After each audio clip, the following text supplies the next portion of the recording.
Hi everybody, welcome to my channel. We're going to be talking about rebuilding Arrma shocks with HR components. This will be for limitless, infraction, and felonies, but they also work with other 6S vehicles.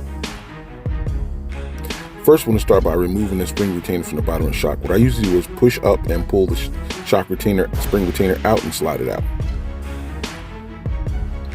Next, we remove the ball stud and the spring perch from the bottom of the shock. Removing the ball stud is done several ways. I use a pair of pliers to do it. Some might use shock pliers. I use the inside part of the pliers to grip on the shock shaft. I've done this for many years and I've never marked up a shock. Once I have a good grip on it, I use the Allen key or Allen wrench to unscrew the ball stud from the shock shaft. Real easy.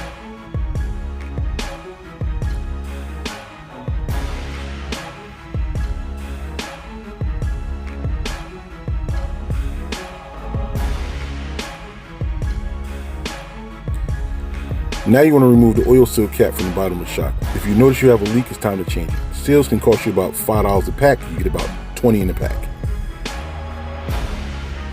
Replace the plastic cap with the HR aluminum version. It comes with the set. Now mind you, got to buy the caps, the perches, and the ball studs separately. And this is the fun part, time to drain the fluids out of the shock. Once you've got a fluid drained out, you can fill up whatever type fluid you use. My preference is I use the 80 weight on my vehicles because 80 weight is a lot of resilient and it stiffens up the shocks a lot, especially on speed run vehicles. Now, once you fill up the shocks, you want to fill them up to at least 4 millimeters to the top of the shock if you're going to use bladder style. You can reuse the bladder caps too as well. If you're going to go emulsion shocks, you want to fill it up to the tippy top because emulsion shocks are bleeder shocks. Now let that sit for about 10 to 15 minutes depending. You want to move the piston up and down too to take the air bubbles out of the shock. Now I like to use about 80 to 90% dead shock on my setups. Once you push the piston up, don't hold it there, but just let it fall down after you've tightened up the cap. Do not hold the piston in while tightening the cap up. Let it flow to the natural position. Reuse the bladders from the old shocks. Replace them if they're damaged. A lot of times they're not damaged, so you'll be good. Do not use the bladders if you're going to use emulsion shocks. This will not work. Only use the O-rings with the emulsion shocks. The shaft should fall here perfectly once you're done. Do not push it up while you're tightening the cap up. Just let it rest.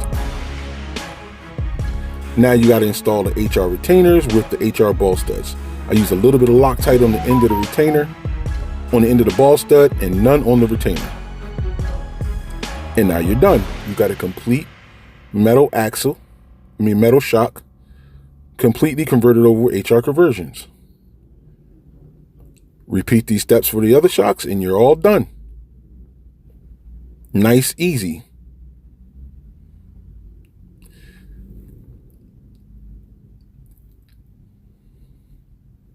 HR sells a version of these, but also Power Hobby sells a version of these too as well.